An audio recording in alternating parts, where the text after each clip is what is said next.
Drama की शुरुआत हमारी फीमेल लीड जिया से होती है, जो अभी कल्टीवेशन कर रही होती है और तभी अचानक से उसके ऊपर लाइटनिंग गिरती है और फिर वो मर जाती है। पर उसकी सोल यहाँ एक ह्यूमन लड़की की बॉडी के अंदर आ जाती है, जिसका हस्बैंड उसे अभी हॉस्पिटल में डांट रहा होता है और कह रहा होता है, तुम ये 100 बार झूठा मरने का नाटक कर रही हो, इस बार मैं तुम्हारे जाल में नहीं फंसने वाला, आज तो तुम्हें डिवोर्स एग्रीमेंट साइन करना ही होगा।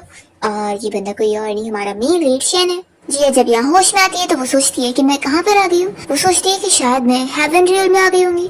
फिर वो तो बड़ी हैप्पी हो जाती है। अभी शेन जिया से कहने लगता है कि तुम इतनी ज्यादा चालाक लड़की हो, तुमने पहले मुझे ड्रग देकर मेरे साथ पहले फोर्सली नाइट स्पेंड करी और वहाँ पर फिर मीडिया को बुलाकर मेरी बेइज्जती करवाई ताकि मेरे ग्रैंडपा हम दोनों की शादी करवाने के लिए फोर्स करे और इस तरीके से तुमने मुझे फंसाई हो। उसे 10 मिलियन का चेक देने लगता है और कहता है कि इसे लो और मेरी लाइफ से दूर हो जाओ। तभी जिया इस चेक को पकड़ के स्मेल करती है और कहती है कि ये तो तालिस्मान नहीं है।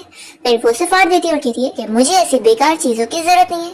तो फिर यहाँ पर शेन तो गुस्सा हो जाता है और कहने लगता है कि तुमने इसे फाड़ दियो, इसका ये मतलब मत समझना कि हमारा डिवोर्स नहीं होगा, वो तो हो के रहने वाला है। तभी जिया फिर शेन को अच्छे से देखने लगती है और कहती है कि तुम्हारे ऊपर मुझे ब्लैक शैडो नजर आ रहा है, तो मैं तुम्हें बता रही हूँ कि बैड लक तुम्हारे आसपास घूम रहा है और अभी तो तुम्हारे साथ बहुत ही बुरा होने वाला है। वो कहता है कि तुम मेरे साथ ये सारी मजाक करके ये मत समझना कि मैं तुम्हारी बातों में आऊंगा, तुम्हें अभी ये डिवोर्स एग्रीमेंट साइन करनी होगा। पर तभी फिर शेन स्लिप हो जाता है और वो जैसे गिरने लगता है तो जिया उसे बचाने के लिए उसके हाथ पकड़ने जाती है, पर बस हाथ की स्लीव्स उसके हाथ में आ जाते हैं और शेन तो गिर ही जाता है और उसके सर में भी चोट लग जाती है। जिया ये देखकर कहती है कि मैंने बोली थी ना कि तुम्हारे आसपास बैड लक घूम रहा है। और फिर जिया शेन को जब देखने लगती है तो उसकी आईज गोल्डन हो जाती है और वो उसका फ्यूचर देख पा रही होती है। उसे पता लगता है कि कैसे फ्यूचर में वो किस तरीके से ट्रेजिकली मरने वाला है। तो जिया फिर शेन को देखकर इसी बारे में सोच रही होती है कि ये तो कितना ज्यादा बेचारा है, एक लड़की की वजह से ये पहले तो डिसेबल होने वाला है और फिर उसी लड़की की वजह से इसकी कंपनी भी बर्बाद होने वाली है और ये एक मिजरेबल मौत मरने वाला है। वो फिर उसके स्लीव्स को फेंक देती है और सोचती है कि ये तो बहुत ज्यादा अनलकी पर्सन है, इससे तो दूर ही रहो। शेन इसकी सारी मन की बातें सुन चुका होता है और वो कहता है कि तुम किससे अनलकी बोल रही हो। तो जिया फिर उसे कहने लग जाती है कि मैं तुम्हारी डेस्टिनी को बदल सकती हूँ और तुम्हारे बैड लक को दूर करके तुम्हारी लक अच्छी बना सकती हूँ, क्योंकि मैं एक मेटाफिजिक्स मास्टर हूँ। तो बताओ क्या तुम्हें मेरी हेल्प चाहिए। तो इसकी सारी बातें सुनकर तो यहाँ पर शेन फिर बेहोश हो जाता है। इसके बाद जिया उसके पास ही बैठकर फिश देख रही होती है। तभी शेन की जैसी नींद खुलती है तो वो उसे पूछने लगता है कि तुम मुझे बताओगी ये तभी तुम क्या बोल रही थी, आखिर तुम्हारे कहने का क्या मतलब था। फिर जिया उसे बताने जा रही होती है। इतने में यहाँ उसके वार्ड में उसकी सिस्टर और उसकी चाइल्डहुड स्वीट हार्ट लेन आए होते हैं और फिर लेन यहाँ पे रोने का नाटक करते हुए कहने लगती है कि तुम्हें कितनी ज्यादा चोट लग गई है, मुझे तुम्हें ऐसी हालत में देखकर कितना बुरा लग रहा है। तो जिया उसे कहती है कि तुम थोड़ा देर और बार आती ना तो फिर इसकी चोट ठीक भी हो गई होती। तो जिया की सिस्टर शाह से चिल्लाने लगती है कि तुम आखिर अभी भी यहाँ पर क्या कर रही हो, तुम अनलकी हो, तुम्हारी वजह से आज मेरे भाई को इतनी चोट लगी है। तो जिया बताने लगती है कि ये खुद गिरा है और इसके सर में चोट जो लगी है वो खुद की गलती की वजह से लगी है, मैं तो उल्टा उसे बचाने जा रही थी पर मैं उसे पकड़ ही नहीं पाई। फिर जैसे जिया शाह को देखती है तो उसका फ्यूचर भी देखने लग जाती है। फिर वो मन में सोचने लगती है कि ये तो कितनी ज्यादा बेचारी लड़की है जिसे उसका बॉयफ्रेंड चीट करने वाला है और फिर कंपनी भी बैंकरप्ट हो जाने वाली है, तो ये बिल्डिंग से कूदकर अपनी जान देने वाली है, कितनी बेचारी है। तो शाह को भी यहाँ जिया की मन की बातें सुनाई देने लग जाती है। वो उसे चिल्लाती है कि तुम मुझे कर्ज कैसे कर रही हो। जिया मन में सोचती है कि जाने दो, अब ये इतनी ज्यादा बेचारी है तो मैं थोड़ी इस पे तरस खा लेती हूँ, इसके मरने के बाद मैं इसके लिए थोड़ी सी प्रेयर कर दूंगी। फिर शाह और चिल्लाने जाती है तो शेन कह देता है कि अब चुप हो जाओ। तो कहती है कि भाई आपको दिख नहीं रहा है कि मेरे बारे में क्या क्या बोल रही है। तभी लिन कहती है कि चलो अच्छा अब शांत हो जाओ सब, और फिर वो शेन को सूप निकाल कर देती है और शाह से पूछने लग जाती है कि क्या तुमने ठीक से रेस्ट नहीं कर रही हो। जिया ने तो अभी कुछ बोली भी नहीं, तो आखिर तुम उससे क्या झगड़ा कर रही हो। तो शैन और उसकी सिस्टर शाह दोनों ही ये सुनकर शॉक हो जाते हैं और समझ जाते हैं कि उनको सच में जिया की मन की बातें सुनाई दे रही है। तभी इतने में फिर लेन जिया को भी अपना लाया हुआ सूप देने लगती है और कहती है कि तुम्हारा बहुत थैंक यू, तुमने यहाँ पर शैन का अच्छे से ख्याल रखी। तभी जिया लेन को देखते हुए उसका फ्यूचर देख लेती है कि कैसे अभी वो खुद ही सूप गिराने का झूठा नाटक करेगी कि उसने उसे जला दिए। वो मन में इस बारे में सोचने लगती है कि इस तरीके से ट्रिक करके वो उसे कैसे फंसाने वाली है।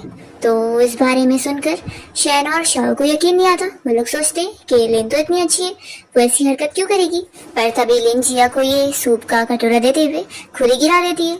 तो ये देखकर शैन भी शॉक हो जाता है कि ये तो सच हो गया। फिर लिन यहाँ पर जिया कई हाथ साफ करने लगती है और कहती है कि मुझे पता है तुमने ये जानबूझ के थोड़ी ना करी होंगी। जिया फिर उसे कह देती है कि थैंक यू इतनी केयर करने के लिए।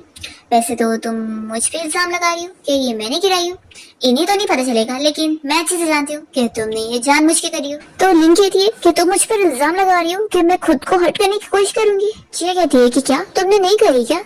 तो फिर लिन कहने लगती है मुझे पता है कि तुम मेरे खिलाफ इसलिए ग्रज होल्ड कर रही हो क्योंकि शैन और मैं एक दूसरे से सच्चा प्यार करते हैं और शैन अब तुमसे डिवोर्स लेना चाहता है और इस वजह से उसने तुम्हें कंपेंसेशन देने के लिए भी मान गया था, वो भी पूरे 10 मिलियन, जो कि पूरे तुम जिंदगी भर भी खाओ पियोगी तो भी कभी खत्म नहीं होंगे। तो जिया जब ये सुनती है कि वो 10 मिलियन उसे दे रहा था जो कि इतने ज्यादा पैसे होते हैं, तो वो तो बहुत ज्यादा खुश हो जाती है कि ये इतने ज्यादा पैसे होते हैं जितने वो पूरी जिंदगी भर आराम से उड़ा सकती है।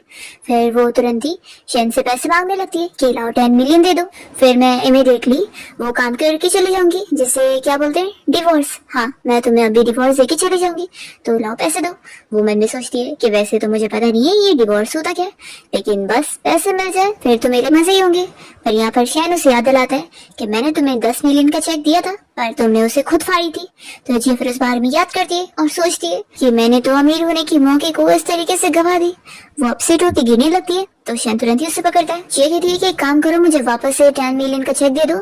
इस बार मैं सच बोल रही हूँ कि मैं उसे बिल्कुल नहीं फाड़ने वाली हूँ और तुम्हें डिवोर्स भी देकर चले जाने वाली हूँ। सच्ची में मैं अपनी बातों से पीछे नहीं पलटूंगी।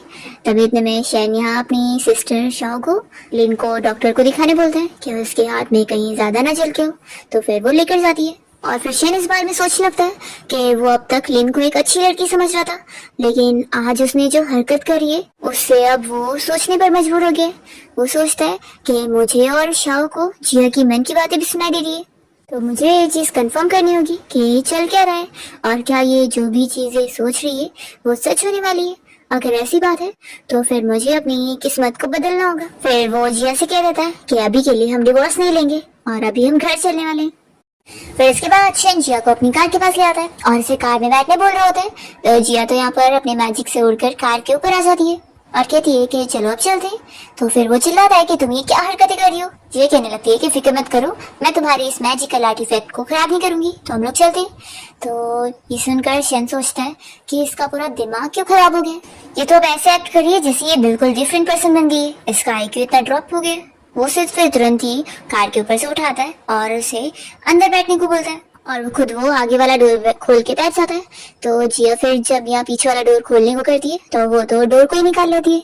तो शैन ये जैसे देखता है तो वो बहुत गुस्सा करने लगता है कि तुम ये क्या हरकतें कर रही हो। जिया यहाँ डोर लगाने के चक्कर में अपना हाथ ही फंसा लेती है, तो फिर शैन भी निकाल नहीं पाता है और असिस्टेंट फिर बीच में आके हेल्प करता है।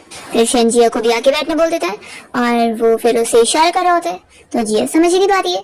शैन कहता है कि मैं सीट बेल्ट लगाने बोल रहा हूँ और फिर वो खुद उसके लगाने में मदद करता है। और तभी जैसे वो जिया के पास आता है तो फिर उसकी आंखें देखती रह जाता है। फिर उसके बाद शैन जिया को लेकर जब अपने घर पहुंचता है तो उसका रोबोट जैसे यहाँ पर जिया के नजदीक आता है तो जिया उसे मॉन्स्टर समझ के उसे अपने तालिस्मान का यूज करके जला देती है और सोचती है कि वैसे ये बहुत ही न्यू टाइप का मॉन्स्टर है।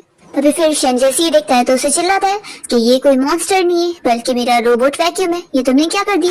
तो जिया तुरंत ही उससे माफी मांगती है कि मुझे नहीं पता था, मैं अगली बार ऐसा नहीं करूंगी। तो फिर वो उसे समझा देता है कि अगली बार ऐसा होना भी नहीं चाहिए। तभी जिया को फिर यहाँ भूख लग रही होती है तो वो ऑरेंज देखकर बैठकर खाने जा रही होती है।